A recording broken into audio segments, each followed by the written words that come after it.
Hey, what's up, Houston? Welcome to Who Do You Know, the show that brings you the who's who of Houston. You know, when you're looking at certain profiles on social media and you see larger-than-life individuals in the literal sense and a figurative sense, and you think, man, that's a really cool life this guy lives, and you have the opportunity to interview them. Well, I have been given that opportunity today. I am very privileged and honored to be sitting in front of somebody who has served our community for many years, first as a police officer, lawyer, transitioned into a judge.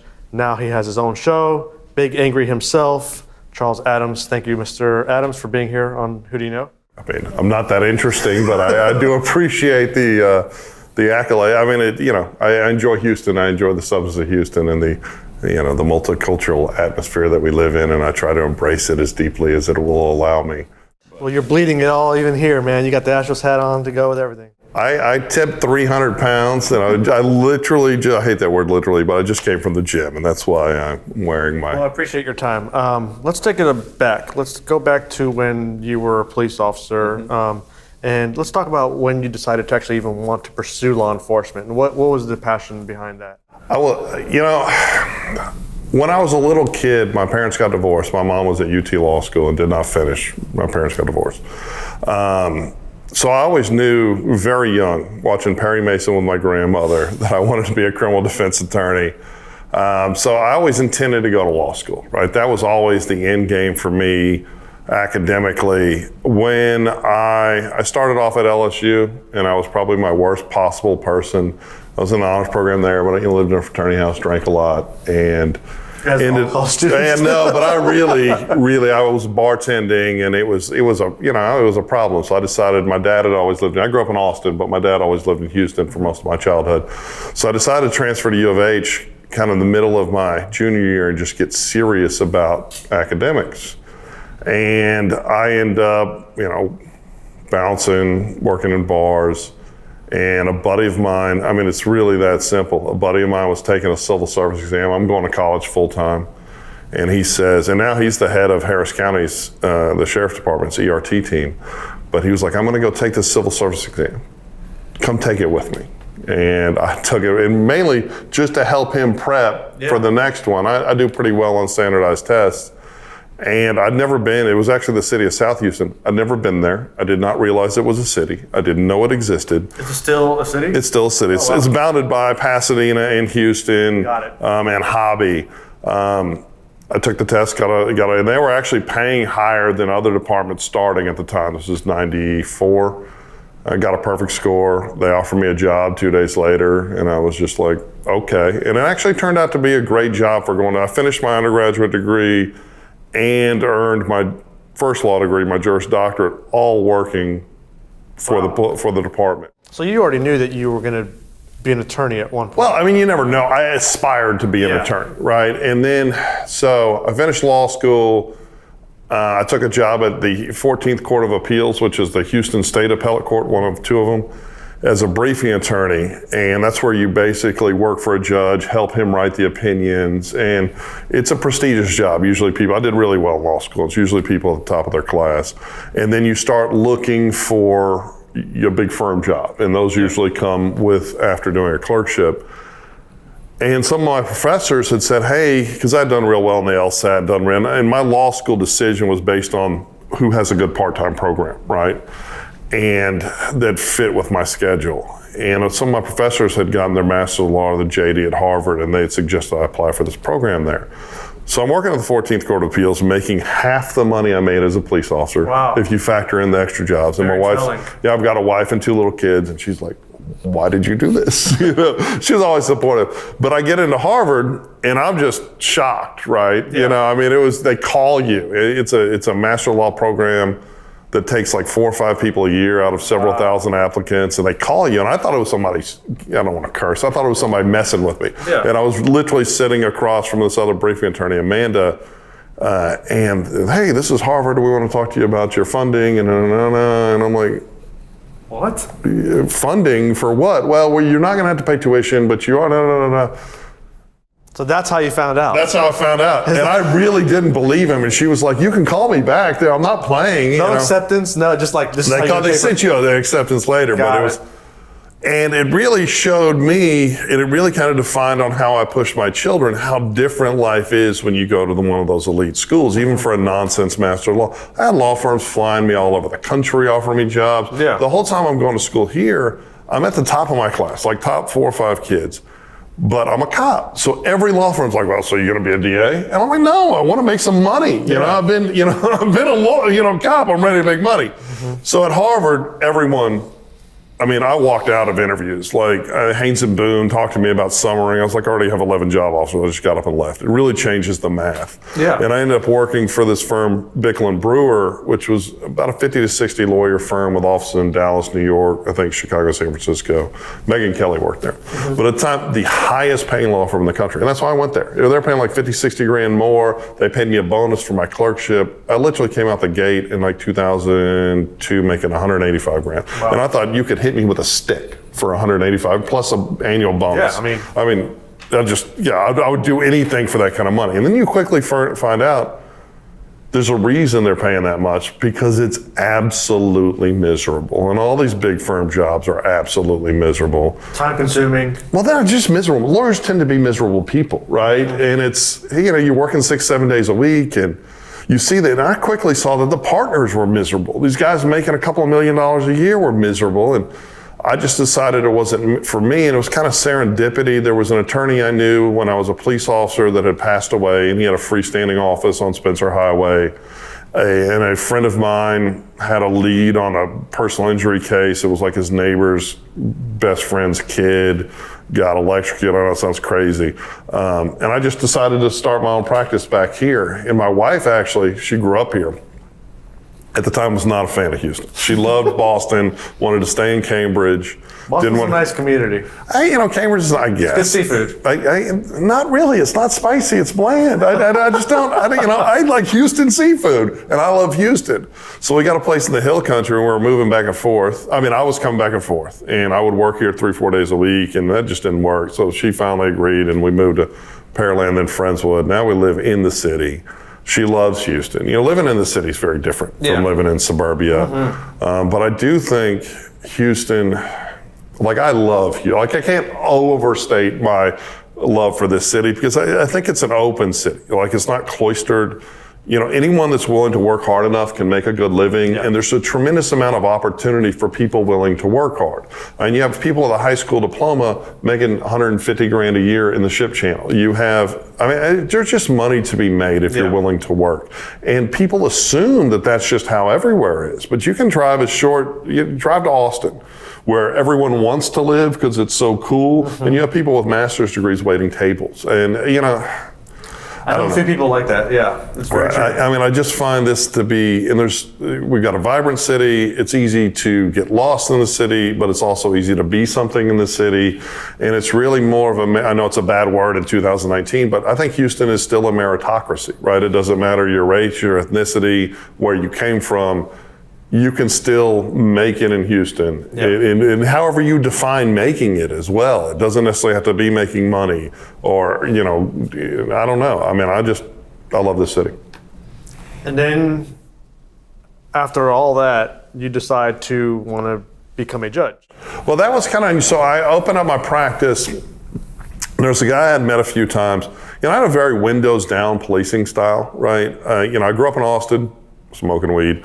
So I really didn't believe it. And I actually edit that out. I actually did my master's thesis at Harvard, before it was cool 20 years ago, on why we must end the war on drugs. Because there is a racial disparity in its enforcement that's horrifying. And it's just, what we do is we take regular people and we make them felons and criminals for having a personal weakness. And it's just absurd. Felons should be people that steal from people, people that hurt people, people that rape people, people that kill people. Those are the people that should be locked up in prison. And our prisons are filled with. So I wasn't big on the war on drugs. I wasn't big on the antagonism. I really got to know people. And this guy ended up being the mayor of South Houston. And it's one of those unique, typically judges can't have a practice, but presiding, I was the boss municipal judge, so I had an associate judge. I ended up having 2 and an alternate judge all working for me.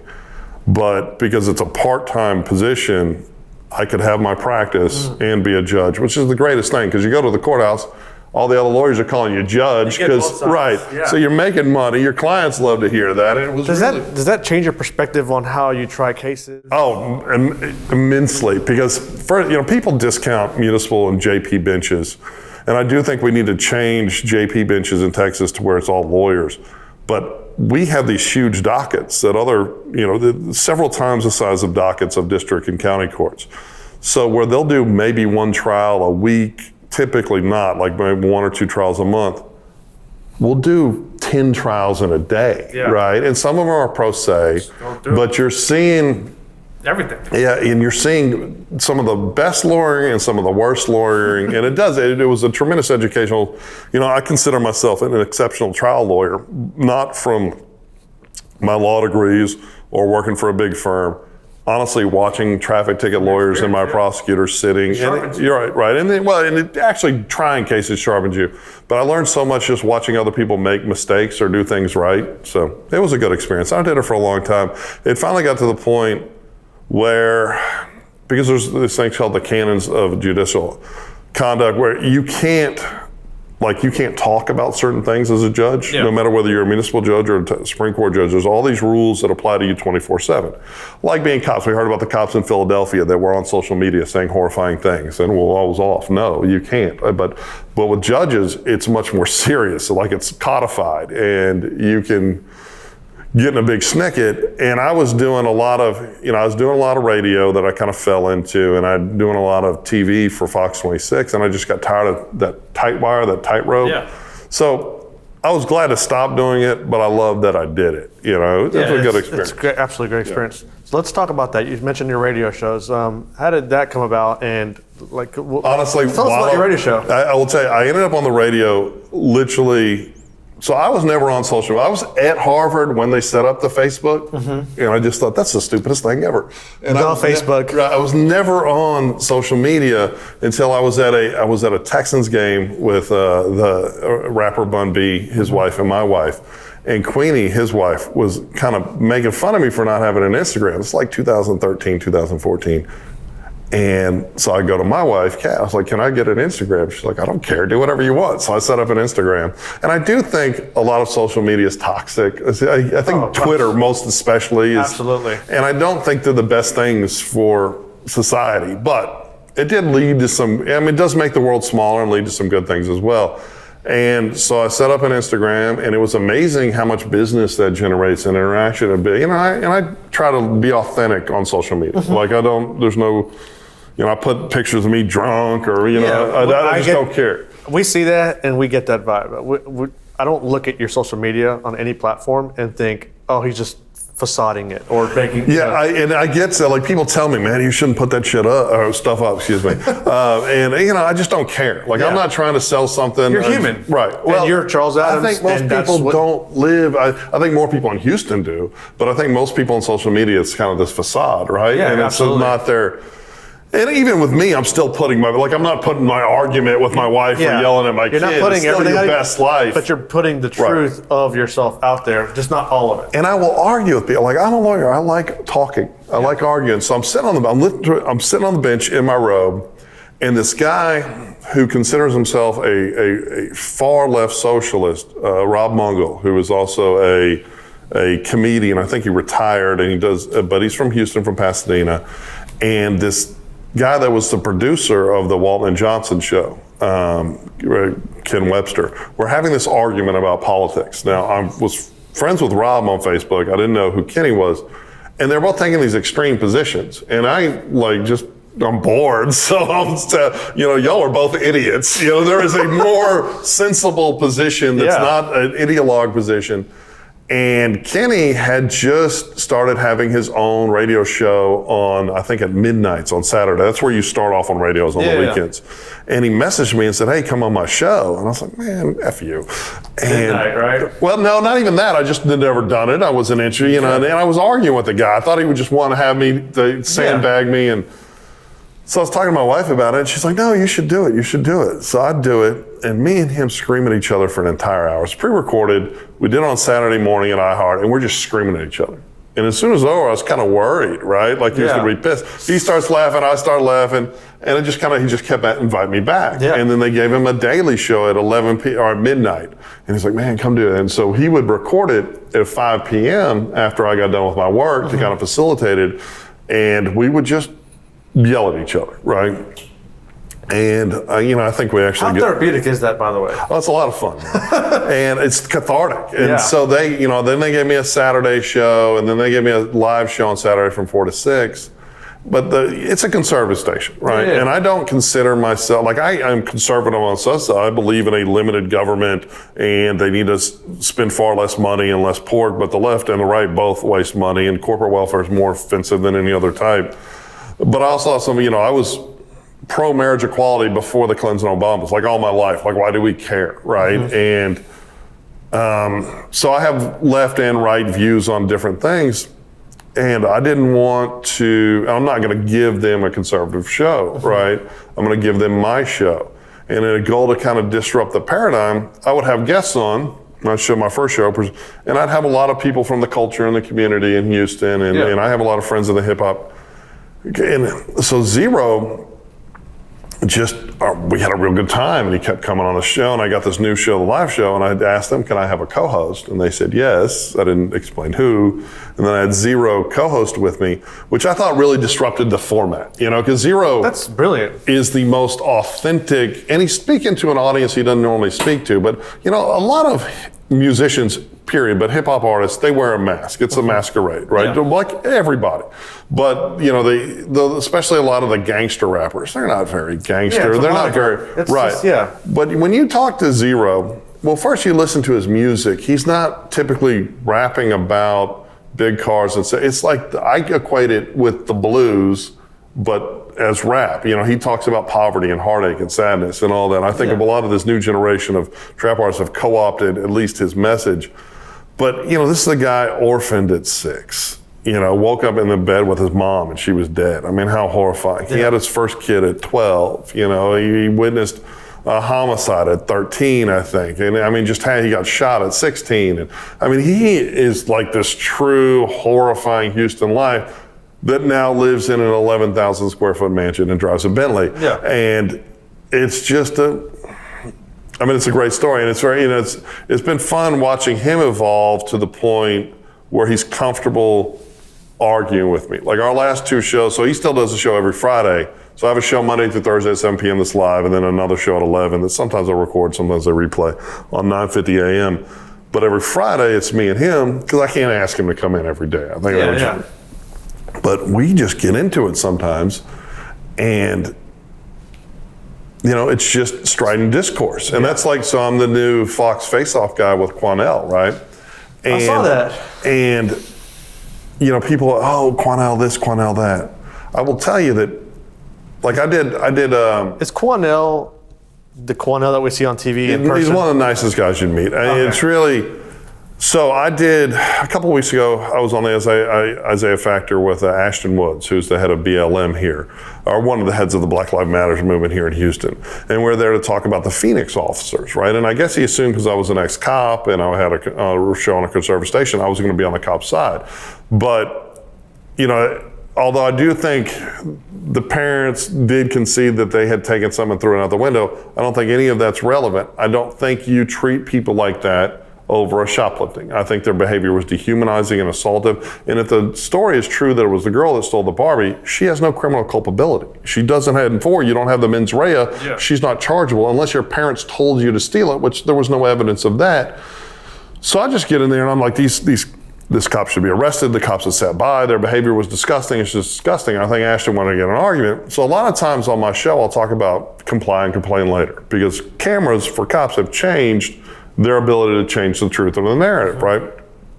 So I guess when I argue, Ashton's like, yeah, and I didn't even mention that on the show, but I guess he'd heard me say it. He's like, comply and complain is just nonsense, and And I'm like, man, if you were telling young African-American men not to comply with the officer's directives, you're going to get people killed, and it's dumb. It's just a dangerous, dumb position. I didn't call him dumb, I said the position was dumb. Yeah. He goes off, calls me white boy, says I'm white-splaining. He ripped off his mic like he was going to throw it at me afterwards. And I turned around, I was like, Ashton, Don't do that. Yeah, that's probably about it. Isaiah called security on him. But none of that happened. Like, Quanell will say the crazy, it's the ugliest things to me. Like, he's called me, I think he called me a Klansman once. I'm like, what? But it's just TV. It's the theater of TV. That's good to know, because he's very strident. very outlandish sometimes. Right. And he does feel very passionate, I think, about his movement. And I disagree with a lot of stuff he says. Like, I sometimes he strikes me, at least as old, he backed off that rhetoric, but a decade ago, very anti-Semitic. And I'm like anti-bigotry. I'm pro-hate, but hate an individual. Hate an individual for doing something individually. Like, I will go give somebody an ass whooping, right? But I'm not, love everybody. You can't generalize. You can't speak holistically about any, it's like. Thank you for that refreshing take on things. Not a lot of people think that way nowadays. Well, no, because they like to generalize. Well, we like to generalize because it's easier. Okay, it's easier to hate a group than it is to hate an individual. It's easier to have your own thoughts, and we don't want to. We hear this constant from the left, this constant demonization of everything about Trump. He's a demagogue. He said a bunch of horrifying stuff, right? But he's done some stuff well. There's been the prison reform that he did was amazing. The economy is amazing, and no one can have an honest conversation about it.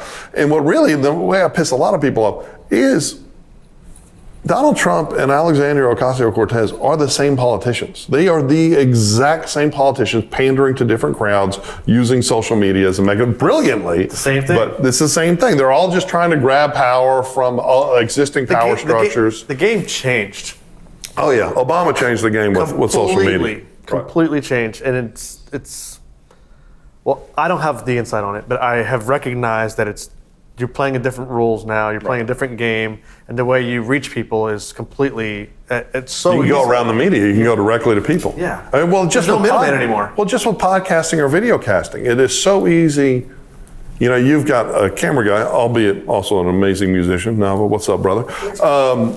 But the product you're going to churn out here in a building on Saturday morning is just as good as anything CNN or Fox is doing. And it's like music and SoundCloud, how you see these kids you've never heard of all of a sudden blowing up and making millions of dollars because there's ways to speak directly to people. Absolutely. And that's what people want, is they want their view, their voice heard, and they want to be able to connect.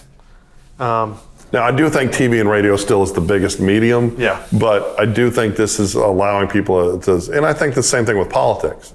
I think it allows people to go around and it's an amazing thing. But speaking of radio, again, you were recently up in New York on the Breakfast Club for a situation that happened here in Houston involving Bun. We don't want to get too involved in discussing that situation, but what I do want to talk about is when you were up there, I remember they took a picture of you guys all lined up with Bun and the whole. Yeah, no, and everyone's little and I'm huge. And you're a big guy. I am. You were a previous bouncer, so if you could get an idea. It's 6'8", 300 pounds. You're looking at the comments, and it's like you took over the whole post. Yeah, those comments have done some pretty amazing things. And just one little story about Bun. I won't get into he had a home invader and there was a shooting. I don't want to get into that. But he waited until 8:02 to call me, and I've been his lawyer for a long time. And not just lawyer, we do this gumball race together. We're very close friends, right? And he calls me and tells me, hey, I just shot this home invader. And I thought it just happened. And he's like, no, it was like an hour and a half ago, but I didn't want to bother you. I knew you had your show at 7. I'll cancel the show, man. The cops there. First of all, what a guy. He's one of the greatest guys you'll ever meet. So I rush over there, right? And then the cops there was this HPD officer, Drake, who was like the lead officer on it. He was amazing. Everybody was amazing. Kim Ogg's office was amazing about it. But, at first, until you hear from the DA's office, you don't want your client doing media. So there's all this media, and he asked me to talk to him. So once we got it all cleared up and everybody was good, we're sitting at Johnny at Carrabba's, the original one on Kirby. Johnny had just come out to talk to Bun and everything. And DJ Envy from the Breakfast Club calls and says, man, I need to get you on the show. And I was like, Bun, everything's cool with the DA's office. You should definitely do it, Yeah. And he's talking to Envy, and Envy was just calling to check on him, right? Their friend Bun knows everybody, right? Because he's so genuine and nice to everybody. And he looks at me and goes, can you go to New York on Tuesday? And I was like, you don't need me to go. He goes, no, you're going. So I'm like, okay, I'll go do the breakfast. I'll go do the biggest radio show in the country right now. Yeah. And so we go up there, And you know they don't want to talk to the lawyer. No one wants to talk to the lawyer. So me and Bun and Queen go in there. At first they did. They thought I was security. You know, I'm not going to go to the Breakfast Club looking like a lawyer. You know, I have my Mitchell and Ness LA throwback Easy jacket. People are not going to know what Mitchell and Ness. Mitchell and Ness is like throwback. Right. It's like the best, the best super athletic, quality, high quality. Not cheap at all. I like my jerseys. I remember my mom looking at me like I was stupid when I wanted a pair of Air Jordan 1s. We didn't have money. Jay-Z made it very famous. I'm all about my sports gear and my tennis shoes. And so, I decided I was going to wear tennis shoes, and my wife's like, man, you should wear boots instead. Keep it a little Texas. And they loved it. But I sit back in the interview and I just wait. You do get better at this. Yeah. And I know I'm rambling today, but doing TV, doing radio, it's a format. And it's just like any job, you've got to learn, whether it's an electrician or a musician, you've got to learn it. And I waited, I sat, and I, jumped in. And I had some good moments, and it was a good show. And I thought, that was great. And then it blows up on social media, like 1 million views in a day. And most of the comments are about me. Yeah. So the next day, you hijacked the whole post. Well, Charlemagne all of a sudden follows me on Instagram, and you'll notice huge. Charlemagne the God, by the way, is one of the hosts. Right, one of the hosts of Breakfast Club. He's also an author. He's got an upcoming HBO series. Huge hip hop personality. Right. And he messages me, and he's like, "Hey, man, you were great on that show. My people want to talk to you." And I'm like, "What do you want to talk to me about?" I'm like, "Yeah, sure." And he's like, "Yeah, and so it's going to be this person, and I don't hear anything." I tell my wife, she's like, "Oh my God, what?" She got excited. "I don't hear anything from a week." I said, "I'm sure they changed their mind. I'm not that, Yeah. Then I get a call from New York, and it's like, "We'd like to talk to you about a show, and da-da-da-da, and we'd like to talk to you about a talk show." And I'm like, "I'm really not that interesting, but I have this idea," and I've always had this idea about a judge show. By the way. Yeah. I'll fire back. You got to shoot your shot. Yeah. And they're like, "That's a great idea." And then I don't hear anything for 2 weeks. And then all of a sudden I'm getting a contract for a holding agreement. And then I don't hear it. And literally just like 2 weeks ago, they send me a package, and I can't talk because it's all private, but they'd send me 5 show proposals. And we go through them all, we make some edits, and then apparently this is the way it works. They call them log lines of the show titles and the descriptions of the formats, and they send them out, they get feedback from networks, and then so the deal I've got with them is I can't sign a television agreement with anyone else. Like, who else is knocking down my door to give me a television agreement? Yeah. And they've got to shoot this pilot within 12 months. But apparently I'm going to shoot some sort of, we've got like 5 very different formats.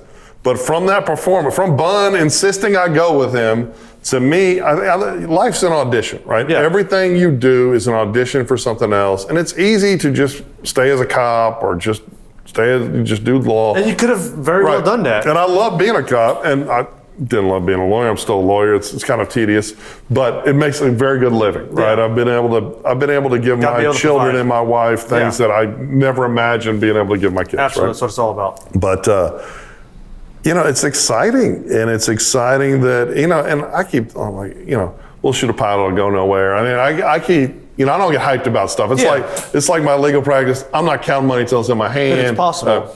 Right, and even then, like these people I'm dealing with, they're real people, like with Emmys and big production companies in LA and New York, and I mean, they're real people. And I mean, they're the people behind Charlemagne's new upcoming HBO series, and Charlemagne's a real guy. Yeah. I mean, it's easy to say, oh, he's just one of the hosts of the Breakfast Club. No, he's an author. He's got all these. He's very forward thinking about things like. He's seen everybody, interviewed everybody. Yeah, he's just really an aware, intelligent, articulate fellow. Now, him and I would disagree on a lot of things politically, right? Of course. But that's the thing. If you can have conversations with people, either you move or they move, or you understand or more, but. If it turns out, of course, in my wife's head, we're moving to New York or LA and it's all blowing up. And I'm like, I like my penthouse here in Houston. Yeah. But because that's what I tell her. I said, let's say it does work out. Let's say I get a show, it's on a national network, whatever, which I absolutely don't think I will. But let's say it does. Would you rather be famous in LA or New York or famous in Houston?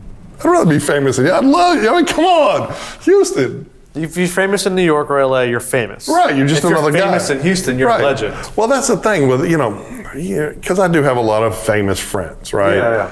And you know, with Bun and Rose, sometimes they're like at a Texans game, it'll be irritating because, you know, Bun will stop and talk to everybody, right? And, you know, it's like, man, but there are a lot of, even just, so Bun had got me into this race called the Gumball 3000, where I've met like Everybody.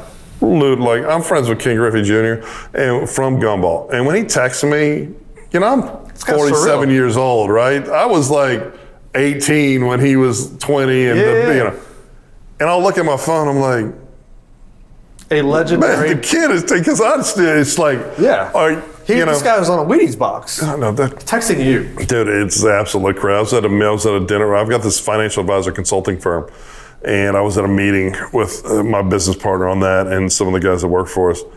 And we're having a real meeting, right? And all of a sudden I took the call, and they're all like looking at me while I take my call, and I just held up the phone. And all of them shut up.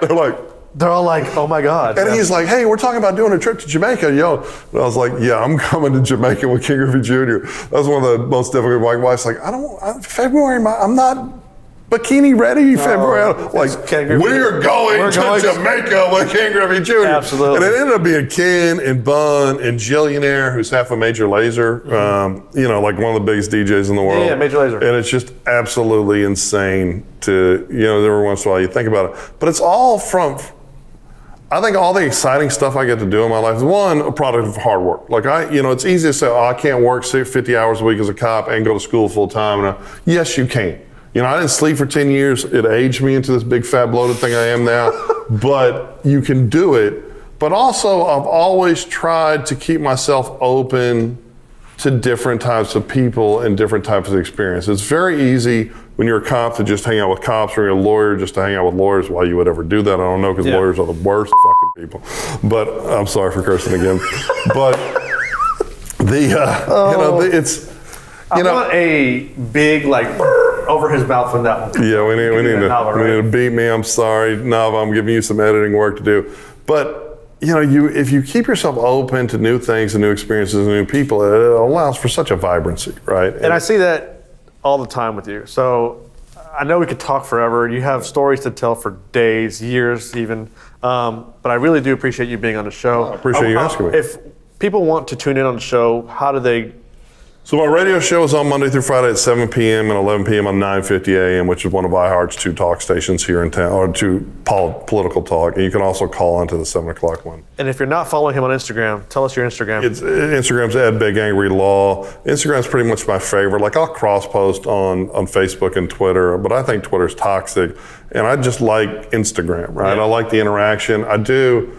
Like, I think I follow back about 1/10 of the people that follow me. I think I'm like 6,000 and 60,000. But if people from Houston, and it's a legitimate account, like, I don't follow back business accounts that are just business stuff, because I want to have conversations. Like, I want to get to know people. Like my financial consulting business, where I'm making a bunch of money now, and better, not as much as I'm lawyering, but I love it. It's from a guy on social media that listened to the radio and followed me, and I mean, it's amazing what social media does if you do it right. It makes the world small. So yeah, it's @BigAngryLaw. I'd love, you follow me from town. Please follow it, because it's really entertaining seeing that stuff. But again, Charles, I really appreciate your time taking that to be on our show, and we look forward to your success. We don't want you to move to New York, but we also I'm not moving to New York. we would love for you to have all those opportunities afforded to you. So I appreciate it again. And thank you so much. Absolutely. Thank you, sir. Thanks, guys, for tuning in to Who Do You Know. We'll catch you guys next time.